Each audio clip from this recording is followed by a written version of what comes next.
I happen to have with me one of the candidates that's running for re-election, Ms. Denise Winfrey. Hello, Denise. How are you? Hi, Julia. Thank you for having me on your show today. Okay, thank you for being here, and hold that smile up, girl. But anyway, let's talk a little bit about you. I'm now a member of the county board and have been there since 2009. I'm the first woman to chair the Will County Board. All right. I'm also the first county executive and the first female county executive, first black and first female county executive for Will County. Okay. And so while we're doing first, I also had the opportunity to be president of the National Association of Counties. And that means that I represented 3,069 counties, parishes, boroughs across the United States. Wow. That's an elected, not an appointed position. Okay. And only the second woman of color in the 89-year history of that organization to represent that group. Wow. So I'm very pleased about having done that. And what that means for me and for people here in my county is that I have the chance to experience a more global view of what's going on in the world, in the country, and to bring that home, to work with that here in terms of how I interact with the people in my district. Absolutely. This is also the beginning of Women's History Month, so I'm very proud to be a part of that and to be able to share that as well with people. But what that really means in my district is that through the efforts of my partner, Herbert Brooks, who I believe you've already interviewed, and we've been able to do things in the district that people may not be aware of. For instance, the Forest Park Community Center, the Fairmont Community Center, the National Hookup of Black Women Community Center Community Garden, and the Warren Sharp Community Garden have all received funding through us. We've put in community gardens in all those places. The STEAM program at Fairmont was underwritten by me and Herb Brooks. We put $20,000 into that program to get it off the ground so the children in that area would have an opportunity to learn, to grow, to add that learning to what they were getting in school so they could be more successful. Every year, Second Baptist Church holds a fair, and we have year in and year out put in money to make sure that they had funding to put in through our partnership with Waste Management, put in the disposal bins, the sinks, and all of that down there to host that. We also host a voter registration table down there. If you're not registered, you need to be, and you need to vote in every single election. Well, what I want to ask you, let me cut you off and let me ask you this. I know that you and Herbert, maybe in your district, went down and negotiated for those fundings with Waste Management. Those fundings have not been there since you all have been. Because that deal, and the way that works is, and that's true, and unfortunately, I had to tell the people at Second Baptist, because we also funded the bus that allowed the seniors to go to Drury Lane. We paid for that. So, and then in addition to the money we put in for the waste management kinds of things at their annual fair, we also gave them money to help put on that fair. So that contract expired. The new contract was negotiated so that the money goes all over the county instead of in the neediest district, which is District 6. And so we don't have control of that funding anymore, which is unfortunate because through that funding I was able to put in early childhood books at the hookup of Black women so that children preschool to third grade could have new books free. And we put $5,000 into that program as well. We put in the water system at the Warren Sharp Community Center so that the community garden could thrive and prosper. So those funds, and us being the managers of that, allowed us to do a lot of things in this community that supported people who look like us, which was what our goal was to be able to do that. Well, as you stated, put the money in the most needy areas. Yes. And, the other thing that I did negotiate is out in the Hillcrest area, there's a chemical company there. And so a part of them being able to pull out of that area was they needed a no further remediation letter, which I refused to sign until they agreed that the people who were already there as landholders on record would have free water, which they do have. As long as that property doesn't change hands, they have free water.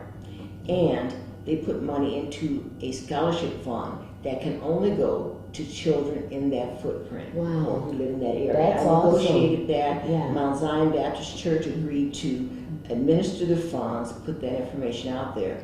But when they did that, and the Reverend Bryant there let me know they had gotten the check, I signed the letter. So those are the kinds of things that help support our community, help our children to have a future in the community. And those are the kind of things that, you know, the regular citizens don't see and don't know, you know, and it's awesome that you do this. Now let's talk about the overall accomplishments. We know that you guys as a whole, as a team, has made many accomplishments. The new health department building, the new police station, the new courthouse, and let's talk about all that. And also the Will Grundy Medical Clinic. I served on that board. I was I'm the past president of that board. And if you don't know, the Will Grundy Medical Center on Cash Street, anyone who walks in that door can receive services free of charge. If you have insurance, you can also use that there, but make sure that that can happen. Put money into that center as well, and lobby Bill Foster to put money into that center, and he did $300,000 into that center to make sure it stays operational there. The new Will County Courthouse, the Health Department, the Sheriff's Facility, the Animal Control Facility, and the Emergency Management Facility are all part of the capital improvements project that happened in our district, which then improved the overall value of the district, which allowed more people to be able to be employed in those facilities, people who look like us working in the neighborhood. As a matter of fact, our new deputy coroner is a part of that. She is at the new facility right on Laraway Road, which we have recently finished building. So a lot of things have happened in the neighborhood. Absolutely. The other thing that happened is when I was chair of the county board, I decided that our county board people needed to have better education in county government. Not to say they haven't had other schooling, but in county government. So through the National Association, there is a program called High Performance Leadership Academy.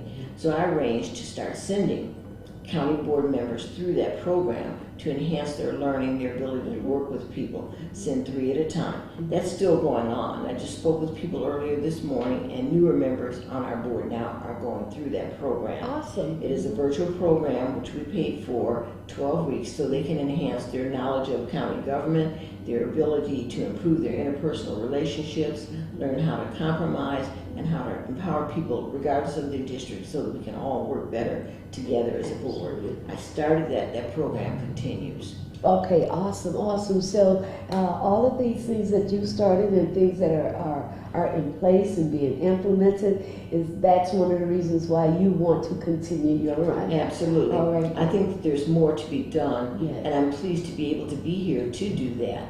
I want District 6 to have the same kind of consideration and service that some of the more affluent districts have. Just this morning I spoke with our representative, Larry Walsh Jr., because I had asked for and was granted through IDOT the walk-bike path that will happen along Interstate 53 on the east side of the road, going from Elwood all the way up to the bridge by Noah Park. What that does is allow people to get to and from the park, this housing along there without walking in the streets. I also lobbied the Forest Preserve District, we are commissioners of the Forest Preserve District, to build a loop that would join that 53 and take it all the way around to the Forest Preserve and to the walk-bike path that runs behind the health department. They agree. That piece has started already. Now we're working on 53. And just speaking this morning with him, it looks like that because of the expansion on 80, as they are finishing up that and getting further along with that piece, they'll start the work going down 53. So that means then that children will be able to get up to Noel Park, which I lobbied for, that athletic center. Absolutely, yeah. I lobbied for that athletic center there. It's a very nice building. We offer a lot of programs there. It's right in the district. They will be able to walk, ride up. Seniors will be able to walk, go out for walks. Yeah. So that Prestonite Heights area then will have the advantage of an amenity that you very often only see in more affluent areas. If you think about Washington Street and Naperville and that path along there and the big houses. So coming along 53, those houses will have that benefit. So if on March 19th they vote for me to stay in the seat, then I will go forward to the November election. And besides finishing that project, I want to see that through, and the Forest Preserve loop that joins that. I also want to negotiate again with some local businesses to put money into after-school programs in the district. One of the things we also have is Rocky Kaler, Cadence Logistics, right down the street on 53, has an internship program in partnership with the Joliet High School. Students who want to can join that program, be paid the wage, and learn the trade. They can either learn truck driving, truck mechanics there, truck logistics, while they're in school at the full wage. By introducing him to Pete Colarelli at ExxonMobil now has an internship program that allows people to go in there. So the networking piece is a big piece of what Brooks and I do to help bring people into the community to offer opportunities for students who look like us. And right there at Joliet Central, students have the opportunity to go to those two companies in this area at full wage and learn as they that's awesome. That's awesome. So you all ask, what do they do? This is just awesome. A lot that they do in the background that a lot of the voters never even know or hear of. And so now you have the opportunity to hear about what they do as far as education and as far as health and better quality of life living. And so these are all the things that, speaking of what she just said, these are all the things that's coming out of what Denise just said. So Denise, I'm gonna share one more thing with you for our viewers that they may not be aware of, is that we put together a consortium, University of St. Francis, Lewis University, Governor State University, and Joliet Junior College. And through the American Rescue Plan money, we put money into a pot because there's a shortage in this area of people in the health field working and also in education. So students from this area who will go to one of those 4 schools and agree to continue to work in this area after they finish their degree can have their tuition paid for. Wow. That means that a student who looks like you or me can go to one of those 4 schools and take up nursing, behavioral health, can take up education, whether it's grade school or high school, and if they're willing to sign that contract, we will cover that so that they can come back into this area and continue to work. They already are doing student teaching in this area, and if they're in the health professions, they do clinicals in our local hospitals. So they're already familiar. If they will stay here, sign that contract, they can be forgiven their loan. So it's an opportunity for children who are thinking about those career paths to go locally rather than being away. Nothing wrong with being away, but if they were willing to go to school here, they have that money in addition to whatever other scholarships they may gain. So it's not dependent upon any other scholarships either. They can get that support and other scholarships as well if they're willing to stay locally and support our hospitals, our community health department, the clinics, or our school system. That's awesome. So just want people to be aware of that. And if they're interested in that program, they can contact University of St. Francis. Dr. Arvid Johnson over there is the administrator of the program on behalf of the county.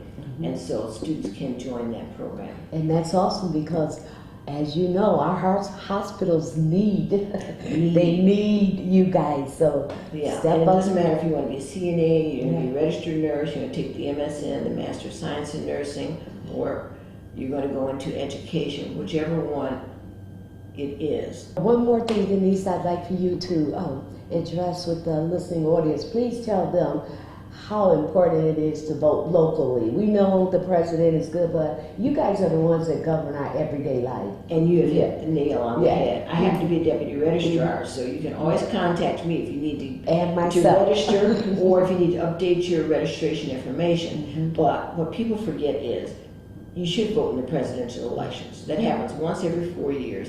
That is not where you live. You live here. And the people who interact with you regularly, who pass the laws, the ordinances that govern your day-to-day life, the people who need to fix your roads, make sure that you get the money that you need for school funding, for education, all those things are the people who are at the city and county level. So you have to vote in those elections. It is imperative that you do. And what people often forget is that the primary election is what determines who will be on your ballot in November. So if you don't vote in the primary, you're just taking whatever happens to be decided by other people in November. Hopefully it'll be what you wanted, but you need to vote in the primary. And not just for this election, but in every primary, whether it's township, it's city, or it's county. Always vote. Every time there's an election, be informed, as Julia would That's say, me. and vote. Okay. And if you don't know who to vote for or are not sure about people, information is available to you online. You can sign on to the Will County Clerk's website. You can contact any local elected official. They can give you information about who's on the ballot, what they're running for. This time around, we have not only county board people on the ballot, but we have judicial candidates on the ballot. We have the county executive on the ballot. You have delegates for the Democratic and Republican conventions on your ballot. So yesterday or this past weekend, you would have gotten a sample ballot in the mail. If you're unsure about who to vote for on that ballot, please contact either the clerk's office or your local representative so you can get some background on the people running. And please, please, please Yes. vote. Yes. You can vote now. Early voting is open. You can go right down to the county building, vote downstairs. You can vote by mail. You can get a ballot, drop it off. There are any number of ways for you to vote, but we do need you to vote, because when people don't turn out, Yes. we end up getting people in office that we really didn't want. We have no control. You have no control. And so the vote is special. If it weren't special, people wouldn't try so hard to get you not to vote. It is special, and people know that. Those who encourage you not to vote, who say, oh, it doesn't matter, it's not important, know that if you don't show up, that's one less person they have to overcome. So we need you to vote. Regardless of who you vote for, regardless of your party affiliation, at least come out, exercise your right to vote. Because you need to remember, if you look like me, there are people who are dead today because they tried to vote. Absolutely. People who were beaten, had dogs set upon them, did everything possible to be able to vote. For you, it's a no-brainer. Just vote. I encourage you to come out, be informed, and vote. Once again, go vote. Thank you. Bye. And thank you again for having supported me.